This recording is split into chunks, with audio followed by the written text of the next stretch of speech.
নমস্কাৰ বন্ধুসকল, মই আনিছ আৰু আপোনালোকে চাই আছে আনিছ টেক ইউটিউব চেনেল। বন্ধুসকল, তো আজিৰ এই ভিডিঅ'টোৰ জৰিয়তে আপোনালোকে জানিব পাৰিব আসাম পুলিচৰ চাকৰিৰ বাবে কেনেকৈ এপ্লাই কৰিব লাগে সেই বিষয়ে এ টু জেড ফুল প্ৰচেছ দেখুৱাই দিম। গতিকে আপোনালোকে ভিডিঅ'টো স্কিপ নকৰাকৈ ভিডিঅ'টো শেষলৈকে চাই থাকিব।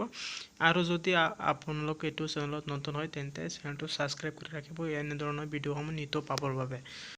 বন্ধুসকল, গুগল বা ক্ৰম ব্ৰাউজাৰৰ চাৰ্চ বক্সত গৈ চাৰ্চ কৰিব কমন এপ্লিকেশ্যন পৰ্টেল।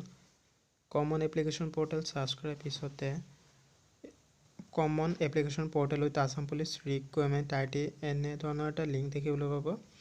তো এই লিংকত ক্লিক কৰিব।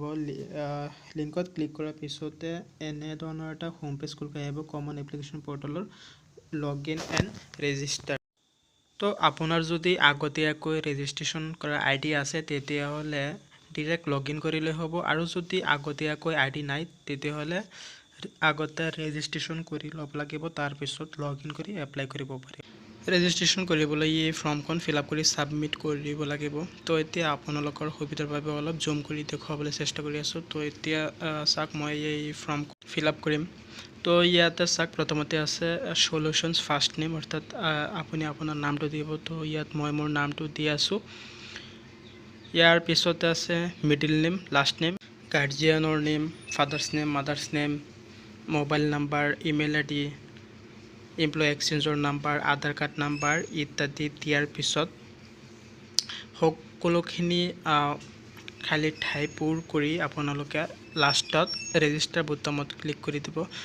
ৰেজিষ্টাৰ বুটামত ক্লিক কৰাৰ পিছতে আপোনালোকৰ ৰেজিষ্ট্ৰেশ্যন ছাকচেছফুলি কমপ্লিট হৈ যাব। ছাকচেছফুলি কমপ্লিট হৈ যোৱাৰ পিছতে এনেধৰণৰ এটা ৰিকুৱাৰমেণ্ট ID এটা আপোনালোকৰ ফ্ৰণ্ট পেজলৈ ওলাই আহিব, আৰু সেই ID টো দি আপোনালোকে লগ ইন কৰিব পাৰিব। গো টু লগ ইন বুটামত ক্লিক কৰি আপোনালোকে ৰিকুৱাৰমেণ্ট ID আৰু ডেট অফ বাৰ্থটো দি এনেদৰে লগ ইন কৰিব। লগ ইন কৰাৰ পিছতে চাওক, আপোনাৰ প্ৰফাইলটো খুলি আহিব, আৰু তলত অলপ স্ক্ৰল ডাউন কৰিলে দেখা পাব ইয়াত যিমানকেইটা পোষ্ট আছে সেই গোটেইকেইটা পোষ্টৰ লিংক দিয়া আছে। তো সেই লিংকত গৈ আপুনি কোনটো পোষ্টত এপ্লাই কৰিব বিচাৰিছে সেইটো পোষ্টত আপুনি চিলেক্ট কৰি আপুনি সেইটো পোষ্টতে এপ্লাই কৰিব পাৰে। তো এতিয়া মই requirement for the 144 post of sub ইন্সপেক্টৰৰ কাৰণে এপ্লাই কৰিম। যিহেতু মোৰ পোষ্টটো ফাৰ্ষ্টতে আছে, গতিকে মই ফাৰ্ষ্টৰ পোষ্টত মই এপ্লাই বুটামত ক্লিক কৰিম। এপ্লাই বুটামত ক্লিক কৰাৰ পিছতে চাওক, প্ৰথম ষ্টেপটোত আহিছে do you have NCC certificate. যদি আপোনাৰ NCC চাৰ্টিফিকেটখন আছে তেতিয়াহ'লে য়েছত ক্লিক কৰিব, আৰু যদি নাই তেতিয়াহ'লে নোত ক্লিক কৰি নেক্সট ষ্টেপলৈ গুচি যাব। ছেকেণ্ড ষ্টেপত কৈছে ইয়াতে চাওক, you are eligible for the following post sub inspector of police UB Assam police. যদি আপুনি যোগ্য জানে তেতিয়াহ'লে আপুনি ইয়াতে খালী ঘৰটোত এটা ক্লিক কৰি ৰাইট চিন এটা আহিব, আৰু অহাৰ পিছতে আপুনি ছেভ এণ্ড প্ৰচিডত ক্লিক কৰি আপুনি ষ্টেপ 3 লৈ গুচি যাব। ষ্টেপ 3ত চাওক, ইয়াত আপোনাৰ ডকুমেণ্টছখিনি আপলোড কৰিব দিছে, যেনে পাৰ্মানেণ্ট ৰেচিডেণ্ট চাৰ্টিফিকেট আৰু এজ প্ৰুফ, এমপ্লয়ী এক্সচেঞ্জৰ চাৰ্টিফিকেট, ফটো ছিগনেচাৰ ইত্যাদি। তো ইয়াত আপোনাৰ ডকুমেণ্টছসমূহ আপলোড কৰিব লাগিব। তো এতিয়া মই যিহেতু আগতীয়াকৈ আপলোড কৰি থৈছোঁ, গতিকে জাষ্ট আপোনালোকক দেখুৱাই দিম কেনেকৈ আপলোড কৰিব লাগে। ইয়াতে চাওক, আৰু এটা কথা, পাৰ্মানেণ্ট ৰেচিডেণ্ট চাৰ্টিফিকেট আৰু এমপ্লয়ী এক্সচেঞ্জৰ চাৰ্টিফিকেটত আপোনাৰ ষ্টাৰ মাৰ্ক নাই, গতিকে এই দুখন আপোনাৰ নিদিলেও একো ডাঙৰ ক্ষতি নহয়, আৰু যদি আছে তেতিয়াহ'লে দি দিব। আৰু বাকী থকা এজ প্ৰুফ, ফটো এণ্ড ছিগনেচাৰত আপোনাৰ ষ্টাৰ মাৰ্ক দি আছে, যিহেতু এই গোটেইখিনি আপোনালোকৰ দিয়াটো বাধ্যতামূলক। আৰু আপোনালোকে এজ প্ৰুফৰ প্ৰমাণ হিচাপে আপোনালোকে ক্লাছ 10ৰ এডমিট কাৰ্ডখন দিব পাৰে। মই এইটো দিছোঁ। আৰু আপলোড কৰা ডকুমেণ্টছসমূহ আপোনাৰ মিনিমাম 200 KB ভিতৰত থাকিব লাগিব, আৰু আপোনাৰ ফটোখন 450 KB ভিতৰত হ'লে হ'ব। আৰু বাকী এজ প্ৰুফ, এমপ্লয়ী এক্সচেঞ্জৰ ইত্যাদি আপোনালোকৰ 200 KB ভিতৰত থাকিব লাগিব। ডকুমেণ্টছখিনি আপলোড কৰাৰ পিছতে চাওক, পাৰ্চনেল ডিটেইলছত কিছুমান ঘৰ খালী হৈ আছে। ৰেজিষ্ট্ৰেশ্যন কৰাৰ সময়ত যিখিনি দিছিলে সেই গোটেইখিনি ইয়াতে আছে, আৰু বাকী যোনখিনি দিয়া নাই সেইখিনি দি আপোনালোকে ছাবমিট মাৰিব লাগিব। তো চাওক, ইয়াতে নেশ্যনেলিটিটো দিব লাগিব ইণ্ডিয়ান, ৰিলিজিয়ন যোনটো আছে আপোনাৰ দিব হিন্দু মুছলিম খ্ৰীষ্টান বুদ্ধিষ্ট যোনটো আছে আপুনি দিব ইয়াতে আপোনাৰ ইমেইল এড্ৰেছটো দিব পাৰিব আৰু এডিশ্যনেল ফোন নাম্বাৰ এটা বিচাৰিছে সেইখিনি যদি থাকে তেতিয়াহ'লে দিব এইখিনি দিয়াৰ পিছতে অলপ তলত স্ক্ৰল ডাউন কৰিলে দেখা পাব কমিউনিকেশ্যন ডিটেইলছত আপোনালোকৰ পাৰ্মানেণ্ট এড্ৰেছটো বিচাৰিছে আপোনালোকৰ এড্ৰেছটো ভালকৈ দিব এই স্পেলিংবোৰ চাই ওপৰত টাইপ কৰি দিব আৰু তলত সিলেক্টৰ অপশ্যন সিলেক্ট কৰি দিব এড্ৰেছখিনি দিয়াৰ পিছতে আপোনালোকে সেভ এণ্ড প্ৰচিডত ক্লিক কৰি দিব সেভ এণ্ড প্ৰচিডত ক্লিক কৰি দিয়াৰ পিছত আপোনালোকক ষ্টেপ 4 লৈ যাব ষ্টেপ 4ত আপোনালোকৰ একাডেমিক ডিটেইলছসমূহ আপলোড কৰিব লাগিব যেনে ক্লাছ 10ৰ মাৰ্কশ্বিট হায়াৰ ছেকেণ্ডেৰী মাৰ্কশ্বিট আৰু গ্ৰেজুৱেশ্যনৰ মাৰ্কশ্বিট আপলোড কৰিব আৰু যদি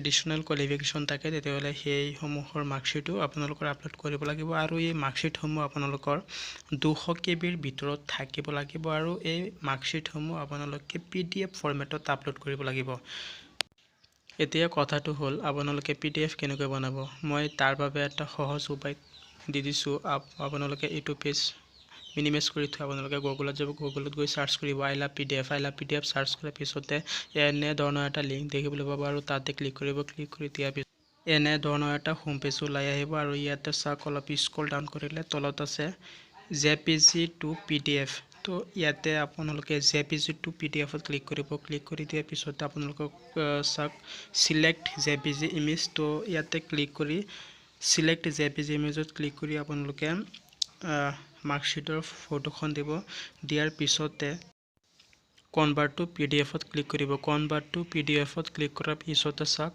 আপোনালোকৰ মাৰ্কশ্বিটটো সম্পূৰ্ণৰূপে PDF হৈ ওলাই আহিল এতিয়া ডাউনলোড টু PDF এতিয়া ডাউনলোড কৰি ৰাখিব লাগিব তো এতিয়া মই ডাউনলোড কৰি ৰাখিম অলৰেডি ডাউনলোড হৈ গ'ল এবাৰ চেক কৰি চাও ঠিকই আছে নেকি ঠিকই আছে যেহেতু এনেকৈ বাকি থকা ডকুমেন্টসমূহ PDF কৰি আমাৰ ষ্টেপ 4ত গৈ ষ্টেপ 4ৰ কামখিনি সম্পূৰ্ণ কৰিব লাগিব ষ্টেপ 4ত প্ৰথমতে আছে board and institute details roll number year of passing percentage আৰু ইয়াৰ পিছতে আছে আপলোড মাৰ্কশ্বিট ইন PDF তো এই ডিটেইলছসমূহ দিয়াৰ পিছতে আপোনালোকৰ ক্লাছ 10ৰ মাৰ্কশ্বিটখন আপলোড কৰি দিব ঠিক এনেকৈ ক্লাছ 12 আৰু ডিগ্ৰীৰ মাৰ্কশ্বিটসমূহ ডিটেইলছৰ সৈতে আপলোড কৰি দিয়াৰ পিছতে সেভ এণ্ড প্ৰিভিউত ক্লিক কৰিব সেভ এণ্ড প্ৰিভিউত ক্লিক কৰাৰ পিছতে আপুনি যিখিনি তথ্য ডিটেইলছ দিছে এই গোটেইখিনি আপোনাৰ সন্মুখত শ্ব' কৰিব আপোনাৰ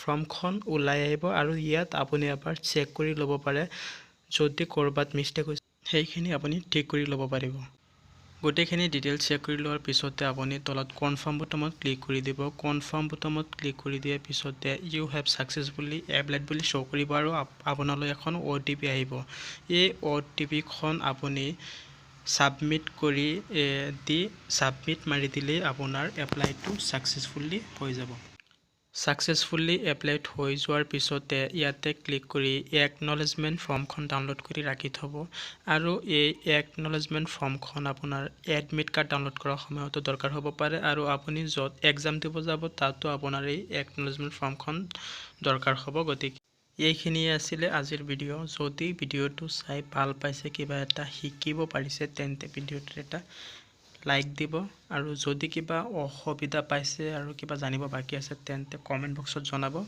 আৰু লগৰবোৰৰ লগত শেয়াৰ কৰি দিব আৰু যদি আপুনি এইটো চেনেলত নতুন হয় তেন্তে মোৰ চেনেলটো সাবস্ক্ৰাইব কৰি ৰাখি দিব নেক্সট টাইম এনে ধৰণৰ আৰু ভিডিঅ'সমূহ নিদিব